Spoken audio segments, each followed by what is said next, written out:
네, 2022년 1월 3일입니다. 오늘 월요일이고 2022년에 신년 첫 출발이기도 합니다.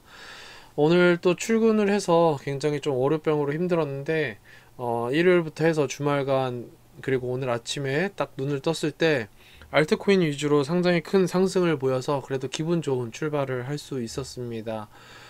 특징적으로는 파워레저가 지금 거래대금 1위 종목인데 업비트 기준으로 거래 종목 1위 종목인데 순식간에 2배 정도가 나오고 500 한 520원대에서 1000원 가까이까지 2배 조금 안 되게 급등이 나오고 지금 조정을 주고 있습니다. 오늘 교과서적인 트레이딩 방식으로 일단은 말씀을 드리면 절반 정도로 수익 실현을 하고 나머지 절반을 가지고 더 가거나 더 가져가 보거나 아니면은 그냥 수익 실현을 전부 다 하고 나오는 게 일단은 교과서적으로 안정적인 방식으로는 맞고, 조금 더 리스크를 즐기고 조금 더 중장기적으로 가져갈 수 있는 분들이라면, 그리고 특히나 매도 타이밍을 놓치셨다면 파워레저 같은 경우는 지금 여전히 매집을 아직 하고 있는 느낌이 있어서 좀 더 가져가시는 것도 괜찮지 않을까, 이렇게 저는 생각을 하고 있습니다.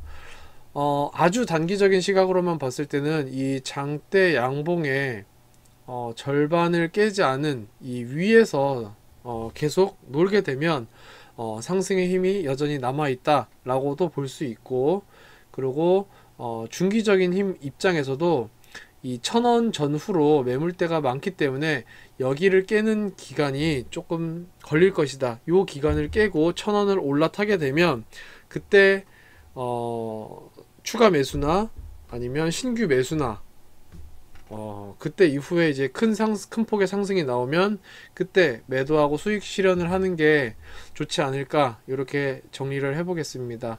오늘은 사실 개별 코인에 대한 정리보다는 2022년이 시작됐기 때문에 제가 개인적으로 생각하는 2022년의 탑픽, 호재와 악재의 탑픽을 한번 다시 정리를 해보고자 이렇게 들어왔습니다. 며칠 전에 2021년의 주요 이슈, 그리고 2022년으로 앞으로 봐야 될 주요 이슈, 이런 것들을 정리를 했었고, 코인 시장에 대한 2021년 주요 키워드부터 호재, 악재를 한번 간단하게 몇 가지만 정리를 했었었는데, 오늘은 2022년을 또 시작하는 겸, 그리고 여러 개를 하기보다는 사실 제가 볼 때는 이 하나가 제일 중요한 것 같아서 정리를 해보고자 합니다. 일단 비트코인부터 잠깐 다시 보겠습니다. 지금 비트코인이 업비트 기준으로 5756입니다. 여전히 시장이 상승으로 돌렸다고 하기에는 당연히 너무 이른 감이 있고, 여기서 한 차례 더 떨어져도 이상하지 않을 시장입니다. 차트상으로 보면 일단 이 정도 라인, 지금 지지받고 있는 이 라인을 계속적으로 지켜주느냐, 그 부분이 좀 어느 정도 관건이 될 것 같고, 일단은 여기서 지켜주고 올라간다면 1차적으로는 이 6400 정도에서 한 차례 조금 힘이 들겠지만, 여기를 뚫으면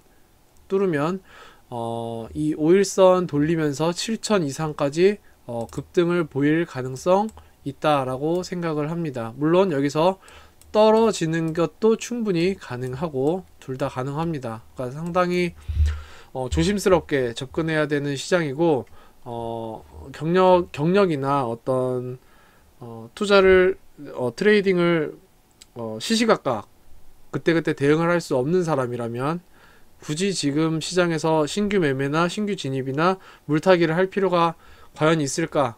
안 하는 게 좋다라고 일단은 생각을 하고 있습니다.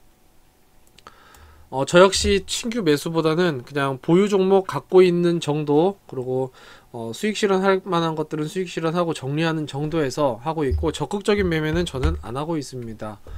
뭐 해봐야 단타를 몇 번 하든지 하겠죠. 오늘도 최근에 한 거 없습니다. 일단 2022년에 시장의 방향을 좌우할 최고 이슈를 간단히 정리를 해보겠습니다. 현재 시장은 테이퍼링 이슈, 뭐 금리 인상 이슈 이런 것들과 더불어서 지난 2021년 10월부터 지속적인 시장 악화로 하락 흐름이 이어가고 있습니다. 주말 새벽에 선별적으로 알트 일부분에서 상당한 급등이 나오기도 했는데 사실 지금 시장을 보면 뭐 시즌 종료다, 아직 끝나지 않았다, 이제 다시 시작이다, 뭐 등등 말이 많지만 분명한 사실 두 가지는 진입하고 있는 투자 기업이 늘어나고 있고, 그 반대급부적으로 정부의 관찰과 규제 의지가 높아지고 있다라는 점입니다. 여러가지 시장의 호재성 이슈나 악재성 이슈가 잠재돼 있는데, 또한 개별 코인마다 특징과 개발 방향, 뭐 어떤 그 스케줄, 뭐 파트너십 체결 활동, 뭐 이런 것들이 다 제각각 다른데, 기본적으로 암호화폐 시장이 상승하려면 개별 코인의 특징보다는 일단 시장 전체적인 이슈가 저는 가장 중요하다고 봅니다.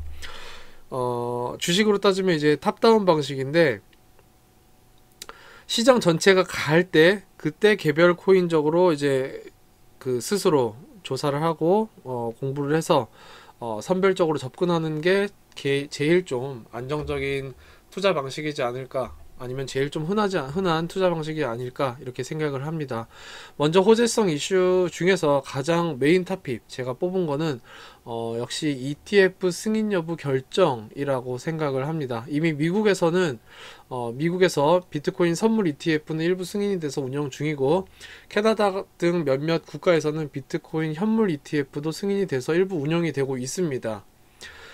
작년 여러 디지털 자산운용사에서도 비트코인 현물 ETF를 신청을 했고, 미국 SEC에서는 계속 연기를 하면서 승인 결정을 못 내리고 있는 상황입니다. 아울러서 유명한 아크인베스트에서도 ETF를 신청한 바가 있죠. 역시 승인 여부는 결정이 되지 않고 연기가 되고 있습니다. 결국 대규모 기관들의 투자 진입이 증가하려는 모습을 보이고 있는데, 심지어 레이달리오 같은 경우는 NFT도 만들어 보고 싶다 라면서 NFT 시장에 직접 참여를 하면서 이 시장에 대해서 한번 공부를 해보겠다, 관심이 된다, 이렇게 보고 있습니다. 비트코인 ETF 승인까지 이루어지면 해당 금융상품으로의 개인 투자자 진입이 합법적이고 제도권 투자로 이루어지기 때문에 엄청난 투자 자금이 들어와서 결과적으로 수요, 즉 투자자의 증가로 인한 급상승장으로 이어질 수는 있겠다. 이런 점에서 이게 가장 호재성 이슈다 라고 저는 보고 있습니다. 반면에 악재는 정부의 규제와 관찰이겠습니다. 기존에도 레이달리오는 비트코인을 포트에 담아야 하지만 정부가 거래 금지나 어떤 강력한 규제를 할 수도 있다 라고 경고를 한 바 있습니다. 레이달리오가 말하기를 기존에도 금과 은을 정부가 불법화한 전례가 있었다면서 비트코인도 충분히 그럴 수 있다 라고 강조를 했고, 실제 중국은 지난 4분기에 12월 15일부였죠. 12월 15일부로 후오비에서 자국 내 암호화폐 거래를 전면 금지시켰습니다. 사실 지나고 나서 이거는 이제 생각이 드는 건데, 실제로 10월 이후의 하락장은 이런 큰손 투자자들이 선제적인 매도가 하락장을 만들었다 라고도 볼 수 있지 않나, 이렇게 생각이 됩니다. 국내 역시 이제 특검법이 시행이 되면서 또 출렁였죠. 정부의 규제는 코인 시장에 대한 시장의 관심도와 반비례하기 때문에 결국 비트코인이 제도권으로 잘 안착하고 투자 자산이든 화폐로서의 기능이든 결제순환이든 그 기능을 잘 하게 될수록 결국 달러를 위협하게 되고 정부는 이에 따라 혼란스러울 것이다. 따라서 이 두 호재와 악재는 서로 상호적이고 상대적이다 라고 할 수가 있겠습니다. ETF 승인을 하고 거래 금지를 할 수는 없을 테고, 반대로 거래 금지를 해놓고 ETF 승인을 해줄 수도 없을 겁니다. 따라서 올해 최고의 이슈는 정부 규제, 그리고 그 이전에 ETF 승인 여부, 그 이전에 리플 소송이 이슈다라고 할 수 있겠습니다. 즉 올해 상반기 리플 소송 이슈가 코인 시장의 매우 중요한 단서, 이벤트가 될 수 있겠다라고 저는 이렇게 생각을 하고, 결국 그런 점에서 올 상반기에 선별적인 아까 파워레저처럼 통통 튀는 그런 알트코인들의 어떤 불장이 살짝 왔다가 또 조정받는 뭐 이런 장은 올 수는 있겠지만, 상승장이든 하락장이든 어떤 방향을 가지고 움직이기보다는 일단 리플 소송 이슈를 앞두고 좀 횡보하는 장, 내지는 하락이든 상승이든 급등과 급락보다는 서서히 점진적으로 상승하거나 하락하는, 그런 사실상 단기 트레이더 입장에선 재미없는 장이 되지 않을까, 저는 이렇게 생각을 합니다. 물론 이 와중에서도 급등하는 코인들이 선별적으로 나오겠지만, 이럴 때 이거 잡으려고 요거 저거 건드렸다가 스텝 꼬이면 여기서 손실, 절로 가서 저기서 손실, 이게 반복될 것이다 라고 저는 보고 있습니다. 지금까지 시간을 끌어온 리플 소송 이슈가 올 상반기에, 특히 늦어도 4월 중에 종결이 된다면은 그에 따라서 방향이 나올 것이고, 어떤 식으로든 법을 만들어서 시장과 타협을 하게 될지, 암호화폐 시장과 기존 금융시장이 이제 타협을 해서 투자자산이나 결제수단으로서의 역할을 하게 될지, 아니면 승인을 하고 암호화폐 시장 전체를 제도권으로 확 끌어올릴지, 최악의 경우에는 리플을 또는 물론 리플은 물론 스테이블 코인까지 시장에 완전히 사장을 시켜버리고 암호화폐 시장을 더 규제해서 음지의 시장으로 만들어 버릴지 좀 지켜봐야 될 일이다 라고 생각을 합니다. 또 이 점을 중요하게 좀 저는 생각을 하고 있는데, 음지에서 양지로, 그리고 사각지대에서 제도권으로 합법적이고 대규모 시장이 조성되는 경우에는 과거만큼 폭등도 점점 더 어려워진다라고 저는 생각을 합니다. 주식이든 선물 옵션이든 뭐 해보신 분들은 아시겠지만, 법률이 갖춰지고 제도화된 시장이 생성되면 그에 따른 투자자 보호 조치 등도 이루어지고, 사업자에 대한 규제나 투자자에 대한 규제나 어떤 법률적인 법망이, 틀이 갖춰지기 때문에 결과적으로 변동성 갭을 줄이는 방향으로 가게 된다라고 생각을 합니다. 소위 말해서 하루에 5배, 10배 움직이는 게 가능했다라면, 제도화가 되고 양지로 올라올수록 3배, 2배 이렇게 좀 진폭이 작아질 것도 염두해야 된다라고 생각을 하고, 과거 2017년, 2018년 같은 그런 뭐 몇십만 원 했는데 몇천만 원 됐다라는 이런 식의 굉장히 그 다른 세계 소설 같은, 그런 남 얘기 같은 그런 급등 시장은 점점 투자 확립이 될수록 어려워진다. 그럼에도 불구하고 투자 자산으로서 지금 진입자들이 많아지고 있으니 관심은 가져야 되고, 2022년 시장의 방향을 좌우할 최고의 이슈는 리플 소송이다. 단기적으로 리플 소송, 중기적으로는 ETF 현물, 그 미국 ETF 비트코인 현물 승인 여부, 그 다음에 장기적으로는 정부의 규제다라고 이렇게 정리를 하고 마무리하겠습니다.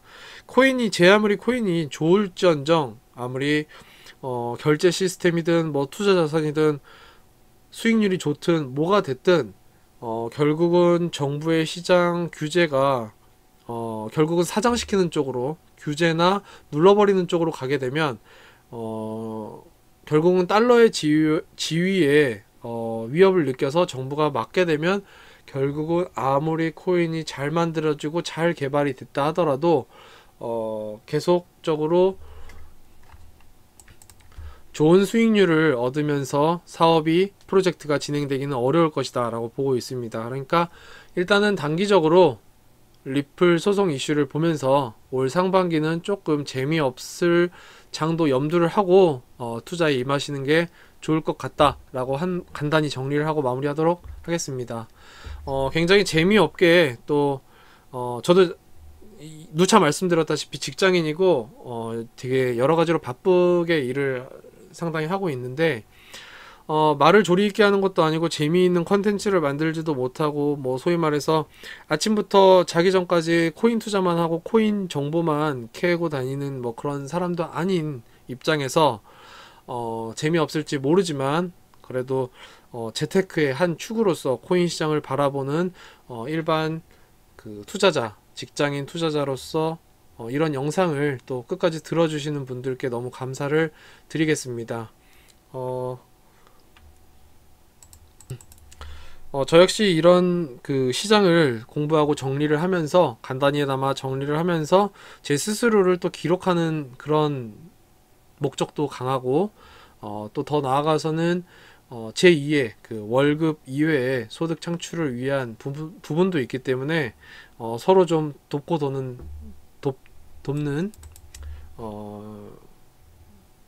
그런 어떤 시각 측면에서도 좀 그냥 뭐 너무 욕만 하지 마시고 들어주시고 뭐 좋아요나 구독도 해주셔도 좀 감사하겠습니다. 네, 오늘 이렇게 마치도록 하겠습니다.